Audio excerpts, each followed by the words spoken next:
Honneur et gloire te soit rendu, Seigneur. Sois béni, sois glorifié en ce jour, béni par toi. Seigneur, nous te rendons toute la gloire. En te disant merci. Merci pour le souffle de vie. Merci pour la santé.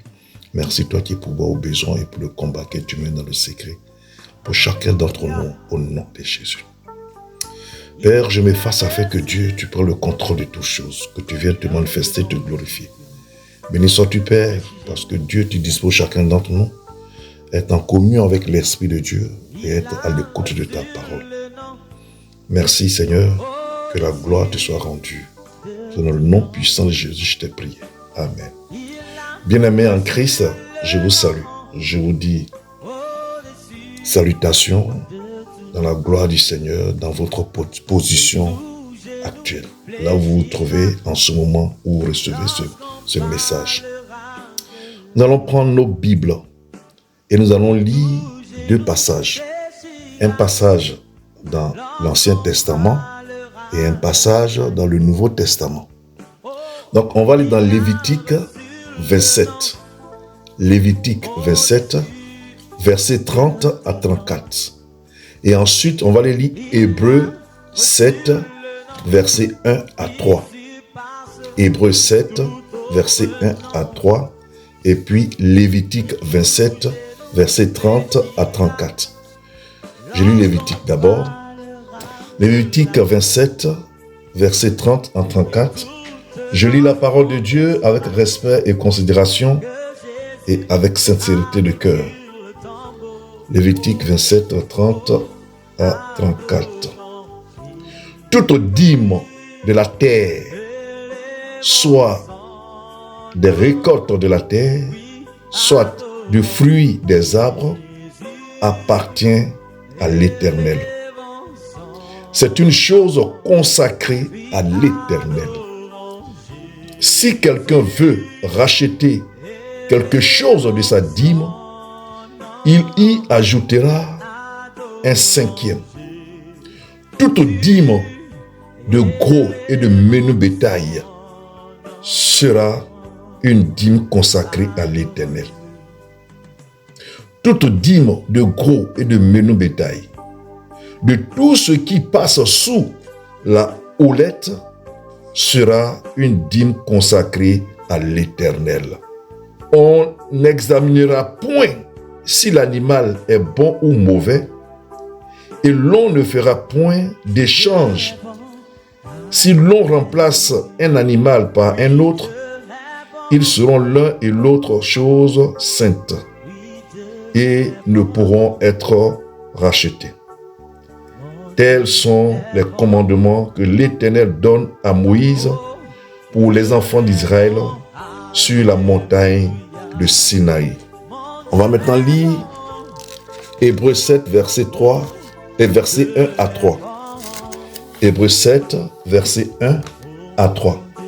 En effet, ce Melchisédek, roi de Salem, sacrificateur du Dieu très haut, qui alla au devant d'Abraham lorsqu'il revenait de la défaite des rois, qui le bénit, et à qui Abraham donna la dîme de tout, qui est d'abord roi de justice, d'après la signification de son nom, ensuite roi de Salem, c'est-à-dire roi de paix, qui est sans père, sans mère, sans généalogie, qui n'a ni commencement de jour, ni fin de vie, mais qui est rendu semblable au Fils de Dieu.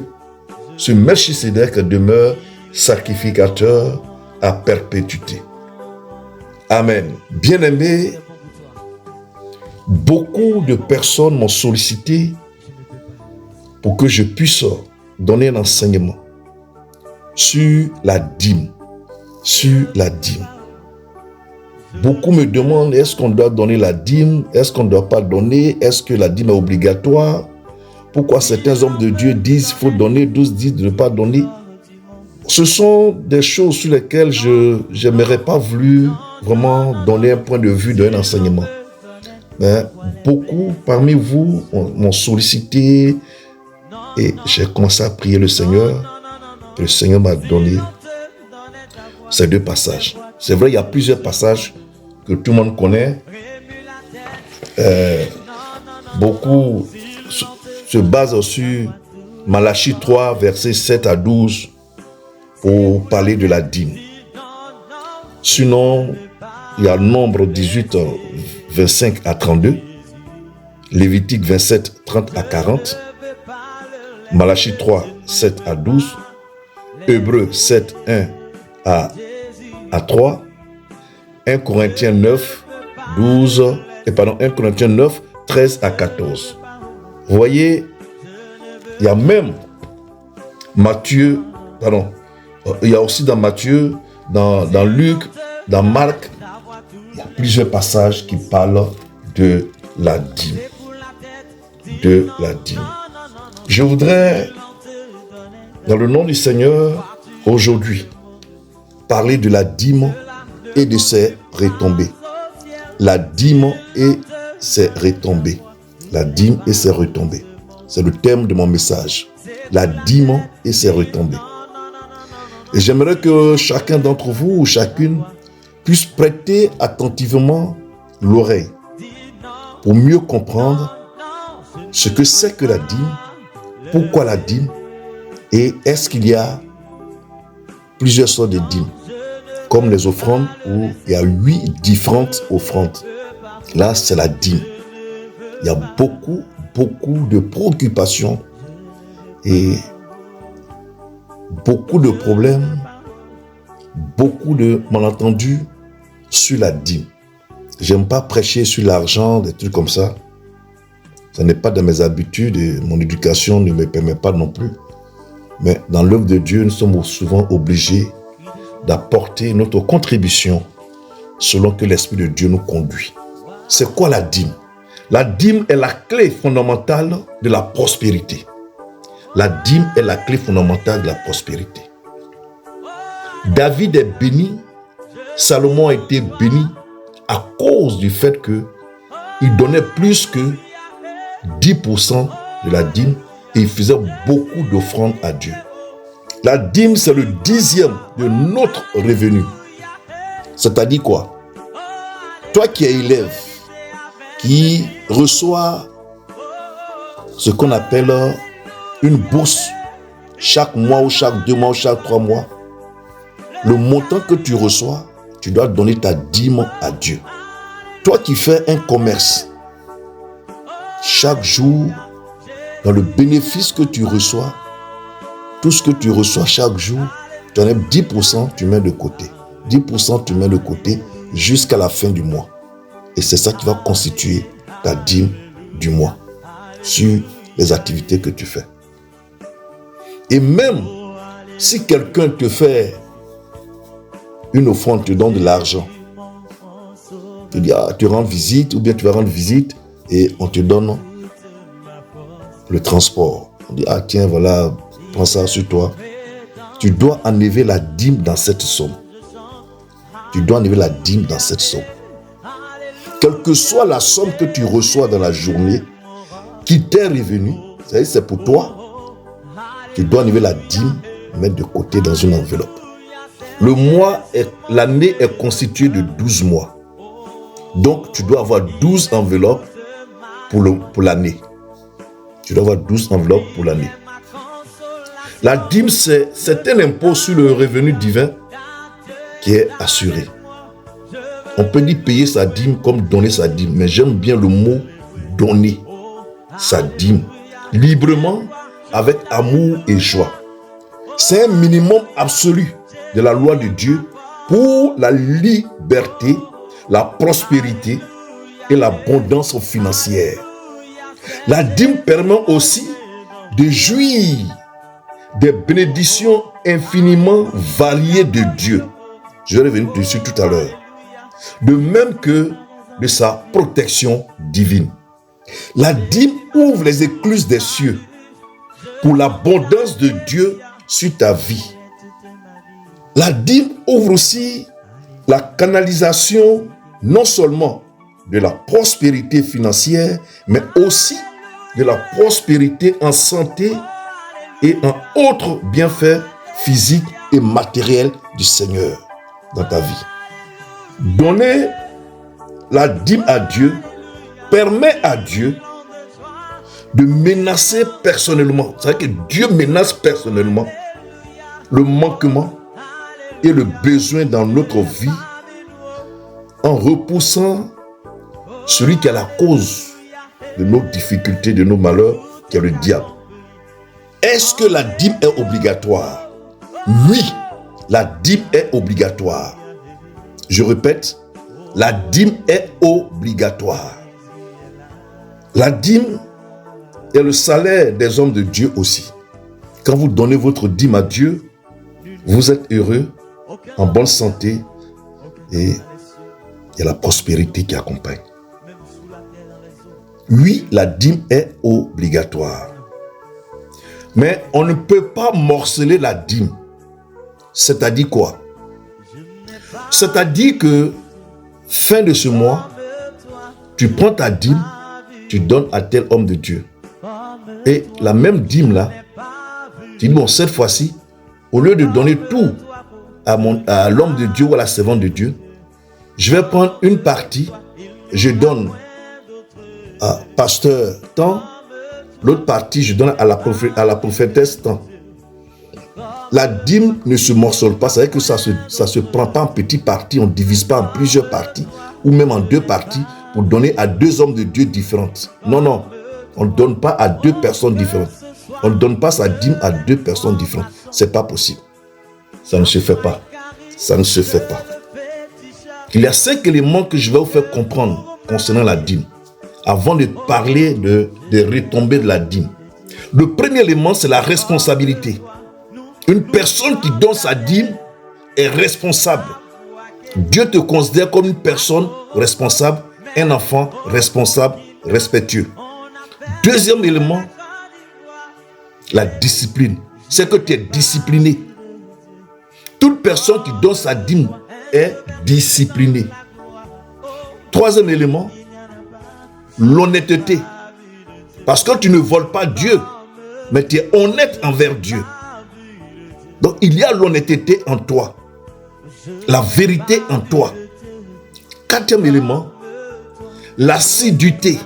C'est-à-dire que tu donnes régulièrement. Chaque fin du mois, tu donnes ta dîme à Dieu sans penser à dire non, c'est-à-dire j'ai des problèmes. Donc ce mois-ci, j'ai mon salaire, j'ai mon loyer, j'ai ceci, donc je ne peux pas donner. Non, il faut être assidu. Il faut être assidu. L'assiduité, c'est très important. L'assiduité dans la dîme. Cinquième élément, la fidélité. Il faut être fidèle dans ta dîme. Et Dieu dira que ma fille, mon fils est fidèle à moi. Et en sixième élément, digne de confiance. C'est que tu es digne de confiance. Dieu peut te faire confiance. Voilà les 6 éléments sur lesquels Dieu se base par rapport à la personne qui donne sa dîme. La responsabilité, la discipline, l'honnêteté, l'assiduité, la fidélité dans sa dîme, et tu es digne de confiance de la part de Dieu. Tu es digne de confiance. Dieu peut te faire confiance. Donc chaque fin de mois, tu dois donner ta dîme. La dîme est obligatoire. C'est une obligation pour tout être humain. Et surtout nous, le peuple de Dieu. C'est une obligation. Chaque mois, nous devons donner notre dîme sur notre revenu, 10% de notre revenu. On doit le donner dans la joie. On ne doit pas te menacer pour donner ta dîme. On ne doit pas t'appeler. Mais pourquoi tu n'as pas envoyé ta dîme? Pourquoi tu n'as pas fait ceci? Non, un homme de Dieu n'a pas le droit de te menacer. Tu dois donner. C'est une obligation. Maintenant, il faut savoir où donner. Parce que si tu ne donnes pas sur la bonne terre, tu vas beau donner ta dîme, tu ne verras jamais les retombées. Si tu morceaux ta dîme, c'est-à-dire que tu donnes la même dîme là, tu divises en 2-3 pour donner à 2-3 personnes. 2 ou 3 serviteurs ou servants de Dieu différents. Dieu n'agrée pas ça. Dieu n'agrée pas ça. Ou bien ce mois-là, tu donnes à l'apôtre Jean-Pierre. Le mois prochain, tu donnes à la prophétesse Marie-Jeanne. L'autre mois, tu donnes au pasteur Y. Non, c'est pas comme ça. C'est pas comme ça. Dieu appelle ça des offrandes que tu fais à ces hommes de Dieu. Amen. Dieu appelle ça des offrandes. La dîme se donne dans la joie. Donc quand tu ne donnes pas ta dîme, je prends un exemple. Chaque mois, tu envoies ta dîme le 5. Et puis le 6, le 7, le 8, le 9, l'homme de Dieu ne voit pas ta dîme. Toi aussi, tu ne l'appelles pas pour dire non, ah, homme de Dieu, voilà. Non. Et puis lui t'appelle. Ah, mon fils, bien ma fille, voilà, dîme. Il commence à te menacer. J'ai dit non, papa, j'arrive, je vais t'envoyer ça. Et puis, toi-même, tu donnes à contre-cœur. Tu n'es pas content de donner cette dîme. Mais quand tu donnes, parce que tu donnes dans l'amertume, Dieu ne peut pas agréer cette dîme. Dieu ne peut pas agréer ça. Parce que la dîme est obligatoire et doit se faire volontairement dans la joie. La dîme est obligatoire et doit se faire volontairement dans la joie. Vous allez me demander pourquoi certains hommes de Dieu disent de ne pas donner la dîme. Je vais vous dire une chose. Lorsque Dieu nous appelle et nous communique, quand tu es fait pour t'établir sur une œuvre, il va te communiquer une vision, une orientation. Il va restituer tout, reconstituer tout ce que tu dois faire, donner des instructions fermes que tu dois appliquer. Mais si Dieu te dit que toi, mon serviteur X, tu ne dois pas prendre la dîme, tu ne peux pas généraliser ça. C'est à toi, Dieu a dit. C'est à toi, Dieu a dit. Toi, tu ne prends pas de dîme. Il n'a pas dit tout le monde. De la même manière, il t'a donné le nom que doit porter le ministère sur lequel tu t'établis. Il ne peut pas donner le même nom à toutes les œuvres, ses œuvres sur terre. Mais à toi, il a donné ce nom. Donc, quand le Seigneur me donne le nom de l'église, qu'est-ce qu'il a dit? Va leur dire que moi, le Christ, je suis vivant. Quand je me suis réveillé, quand j'ai commencé à prier, c'est là que j'ai compris que c'est va. C'est une mission. Il m'envoie en mission. Va leur dire, évangéliser, annoncer la bonne parole. Que moi, le Christ, je suis vivant. Voilà d'où vient le nom mission évangélique du Christ vivant. Le Seigneur me dit, dans toutes les assemblées de la mission évangélique du Christ vivant, toutes les femmes doivent se voiler la tête. Toutes les femmes doivent se voiler la tête pour entrer dans le temple. Pour prier tout, elles doivent se voiler la tête. Après le culte, quand elles sont dehors du temple, là, elles peuvent enlever les foulards sur les têtes, les quoi sur les têtes. Mais pour avoir accès au temple de la mission évangélique du Christ vivant, toutes les femmes doivent se voiler la tête. Pendant les cultes, les têtes des femmes sont voilées. Voilà, attacher foulard, mettre les coiffes, je ne sais pas comment. Tu dois te voiler la tête, c'est très important. Mais cela ne veut pas dire que c'est dans toutes les assemblées. Il m'a dit chez moi, l'œuvre sur laquelle il m'a établi avec mon épouse. Il n'a pas généralisé. Il y a un prophète, le prophète Dago qui est en Côte d'Ivoire. À un moment, dans son ministère, le Seigneur lui a interdit de prendre les offrandes. Le Seigneur lui a interdit de prendre les offrandes et les dîmes. Quand il a annoncé officiellement à l'église que le Seigneur m'interdit de prendre les offrandes et les dîmes pour une certaine période, mais il ne m'a pas dit le nombre de temps que ça va prendre. Donc à partir d'aujourd'hui, ne donnez plus d'offrandes ni de dîmes. Après quelques mois après, je crois 2 ou 3 mois après ou 4 mois, je ne sais même plus, le Seigneur va lui dire qu'il est temps de construire son temple. Là où ils sont là, le terrain, non seulement ils n'ont pas acheté le terrain, ils ont mis des bâches, mais ils doivent construire le temple. C'est-à-dire qu'ils doivent acheter le terrain puis construire le temple. Quand le frère a annoncé la nouvelle à l'église, qu'on doit acheter le terrain et puis construire le temple. Bien aimé, en 3 dimanches, les frères et sœurs ont envoyé l'argent pour acheter le terrain. Quand ils ont acheté le terrain, les maçons sont venus faire le devis. Et Dieu a montré le plan au prophète Dago. Il a dessiné lui-même, il a donné à un maçon qui a reproduit proprement comme se doit dans leur système de travail. En 6 mois, le Seigneur a monté le temple. Ils ont travaillé, ça a été financé. Quand ils ont fait l'inauguration du temple officiellement, dédicacé le temple comme le dit, le Seigneur a dit maintenant, tu peux prendre les offrandes et les dîmes. Dieu n'a pas dit au prophète d'annoncer à toute la Côte d'Ivoire de ne pas prendre de dîmes.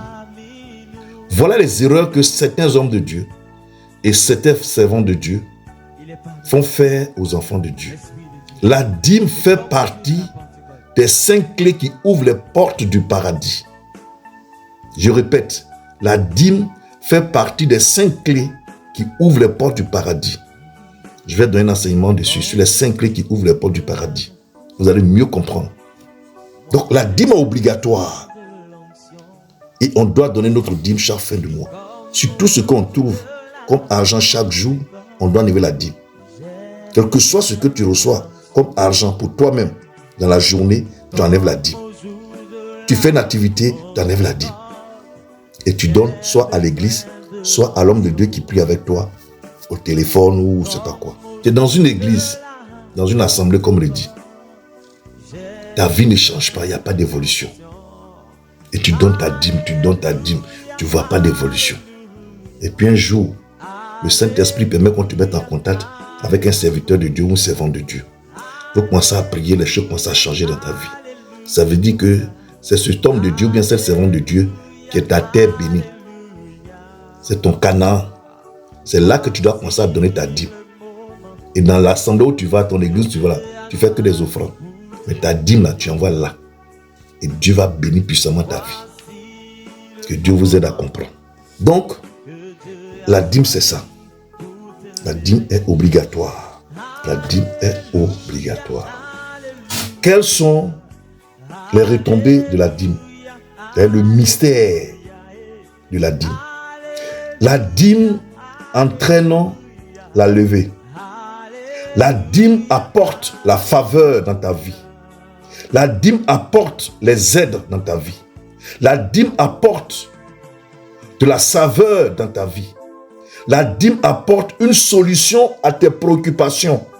La dîme fait croître. La dîme apporte une longue durée de vie. La dîme apporte l'élévation. La dîme apporte des bénédictions. La dîme apporte la protection divine de Dieu. La dîme apporte la promotion dans ton travail, dans ta vie. La dîme apporte une extension. La dîme apporte la fécondité dans ta vie, dans ton couple. La dîme ouvre les portes dans ta vie. Les portes de bénédiction, bien sûr. Les portes du travail, de tout ce que vous voulez, comme grâce de Dieu. La dîme apporte des témoignages dans ta vie. La dîme t'apporte l'opportunité. La dîme ouvre les portes des cieux sur ta vie. La dîme entraîne les manifestations de la puissance de Dieu dans ta vie. La dîme t'apporte plus que assez. La dîme apporte le dessein de Dieu sur ta vie. La dîme apporte la santé. La dîme apporte la bénédiction dans le ministère de chaque personne. La dîme apporte le doigt de Dieu sur ton mariage. La dîme apporte le dessein de Dieu à votre entreprise. À votre entreprise. Et lorsque tu donnes régulièrement ta dîme, voilà ce que tu as comme grâce. Comme grâce et bénédiction. Et ta dîme menace les douleurs, menace les larmes. La dîme menace la honte, l'échec, menace l'échec, le chômage, les accidents, menace le dévoreur, la perte de la promotion, la perte de l'argent dans la maison. La dîme menace le reproche, la stérilité dans tous les compartiments de ta vie, comme la stérilité sexuelle, pour ne pas que tu fasses des enfants. La dîme menace la stagnation dans ta vie. Ta vie ne bouge pas, il n'y a pas d'évolution dans ta vie. La dîme menace la mort intempestive, que ce soit spirituelle comme physique. La dîme menace la dépression satanique. La dîme menace l'oppression satanique. La dîme menace les promesses échouées, les accidents. Toutes ces choses, la dîme menace tout ça. Voici les retombées de la dîme et les menaces de la dîme dans ta vie lorsque tu es responsable, discipliné, honnête, assidu, fidèle dans tes dîmes. Et en cela, Dieu dit que mon enfant est digne de confiance.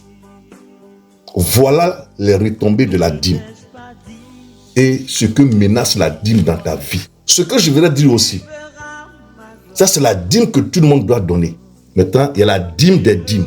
Qu'est-ce que c'est que la dîme des dîmes?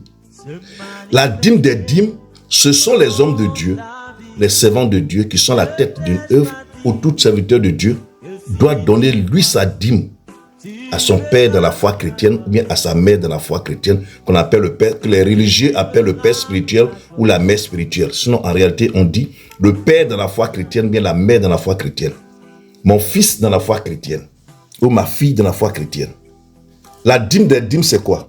Lorsque chaque fin du mois, à l'église, on dit ceux qui veulent donner les dîmes, presque tous les dimanches d'ailleurs. Chacun donne sa dîme, ceux qui doivent donner les dîmes ce jour-là, ils donnent. À la fin du mois, on fait le point des dîmes. Parce que chaque fois que vous donnez les dîmes, le comité de gestion note les dîmes du mois, de la journée de dimanche temps. Chaque dimanche, quand vous donnez, mais quand vous partez à l'église, à chaque fois que vous donnez les dîmes, ça note. Et à la fin du mois, on fait le point des dîmes reçues. On dit, bon, ce mois d'octobre, nous avons eu comme dîme $4,000 ou 3,000 €. Ok. Les offrandes qu'on donne tous les jours, que tout le monde donne à l'église tous les jours. À la fin du mois aussi, on fait le point pour savoir il y a eu combien d'offrandes. Donc, ça fait le total des offrandes, le total des dîmes. Donc, sur les offrandes, on enlève la dîme des offrandes. Tout ce qu'on a eu comme dîme, on a l'ensemble des dîmes qui fait 3,000 ou bien $4,000 ou 2,000 € ou bien 3,000 € de dîmes. On enlève la dîme dans ces dîmes-là, dans l'ensemble, la totalité des dîmes, on enlève la dîme qui est 10%, plus les 10% qu'on a enlevé dans les offrandes, on met les deux ensemble. Quand on met les deux ensemble, l'homme de Dieu, il prend cette dîme-là, l'ensemble des dîmes-là qu'on appelle la dîme des dîmes, lui, il va remettre à son père dans la foi chrétienne, c'est-à-dire que son père spirituel, comme on le dit. Il va remettre à son père spirituel, bien à sa mère spirituelle. Pour dire, papa, voilà la dîme de l'église. Donc déjà, lui-même, qui est le premier responsable de l'église, va prier pour vous. Pour tout ce que vous faites, il prie. Dieu exauce vos prières, Dieu vous protège, il y a la grâce dans la famille, il y a ceci, cela. Quand lui, il va donner maintenant à son père va prendre la dîme. Il va prier pour lui, pour que Dieu bénisse le ministère de l'homme de Dieu. Pour que tout ce qu'il fait dans l'assemblée où vous êtes, tout lui réussisse. Donc, tout donc vous aussi, vous êtes bénis. Donc, vous voyez que la bénédiction vient de celui qui est plus élevé que lui spirituellement. Et ça se déverse sur vous. Donc, vous avez deux sortes de bénédictions qui viennent de deux hommes différents. Celui qui est établi sur vous dans votre église et celui qui est établi sur lui-même. Comme on dit le DG et le DGA. Voilà, je prends cet exemple. Terre à terre pour que chacun puisse comprendre. Le directeur général et puis le directeur général adjoint. Donc l'adjoint là, c'est votre père spirituel, bien votre mère spirituelle. Et puis le directeur général, c'est lui son papa à lui. Voilà. Donc quand lui prend la dîme des dîmes, c'est la dîme de l'église, l'ensemble de l'église, il va remettre à son père dans la foi chrétienne qui lui va prier pour vous et pour son ministère. Quand son ministère est béni, c'est que vous êtes béni. C'est ce qu'on appelle la dîme des dîmes. Donc ça, ce sont les hommes de Dieu. Tout homme de Dieu doit donner sa dîme, la dîme des dîmes à son père dans la foi chrétienne, bien sa mère dans la foi chrétienne. C'est ça qu'on appelle la dîme des dîmes. Ça n'a rien à voir avec les fidèles. Quand les fidèles ont donné leur dîme à la fin du mois, c'est dans l'ensemble de la totalité des offrandes qu'on enlève une dîme, on enlève la dîme de la totalité des offrandes et on enlève la dîme de la totalité des dîmes reçues dans l'église. Ce sont les deux dîmes-là qu'on met ensemble, que l'homme de Dieu va remettre à son père dans la foi chrétienne ou bien à sa mère dans la foi chrétienne. L'autorité qui est au-dessus de lui, qui est établie sur lui. Et bien sûr, elle. Ça dépend de la personne qui est à la tête de l'église. C'est ça qu'on appelle la dîme des dîmes. Ça, c'est le devoir et l'obligation de tous les serviteurs de Dieu. De tous les serviteurs et servants de Dieu. Eux, ils donnent la dîme des dîmes. Vous voyez, dans Malachie 3, versets 10 à 12, Dieu parle de la dîme, il dit « Apportez à la maison du trésor toutes les dîmes, afin qu'il y ait de la nourriture dans ma maison. Mettez-moi de la sorte à l'épreuve, dit l'Éternel des armées, et vous verrez si je n'ouvre pas pour vous les écluses des cieux, si je ne répands pas sur vous la bénédiction en abondance.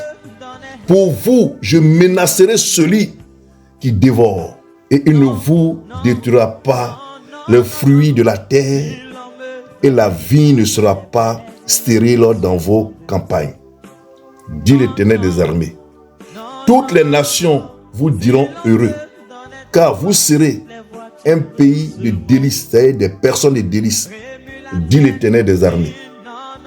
Donc ça vous dit que la dîme n'est pas une décision des pasteurs, la dîme n'est pas une doctrine religieuse, la dîme n'est pas un accomplissement religieux, la dîme n'est pas une ordonnance des pasteurs. Non et non. Ça, il faut que ça soit clair. Cela vient du Seigneur Jésus. Cela vient de notre Dieu Tout-Puissant.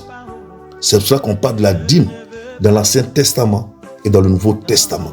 La dîme est obligatoire.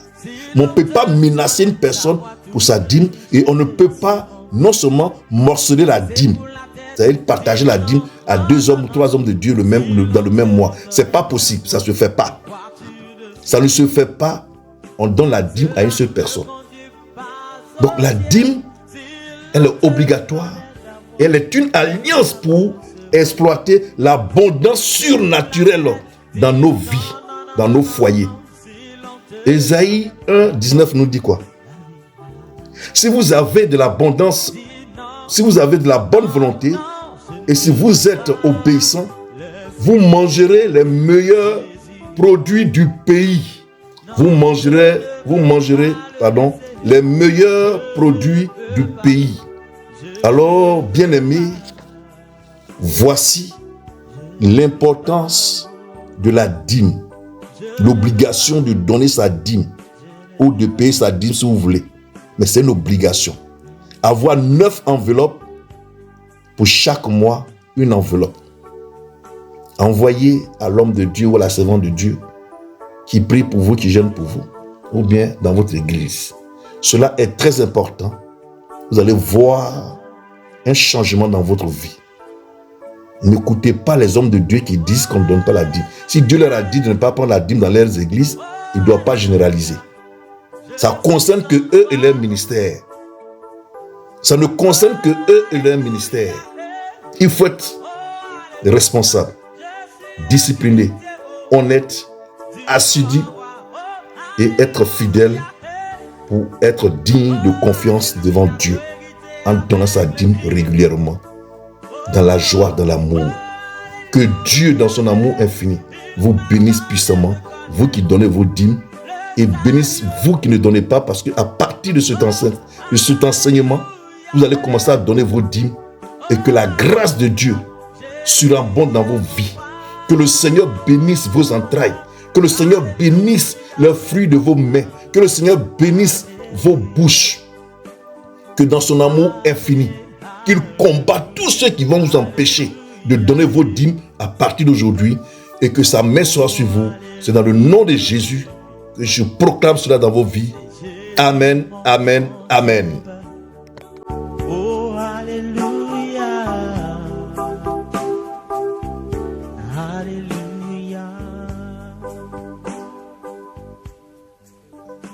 toi,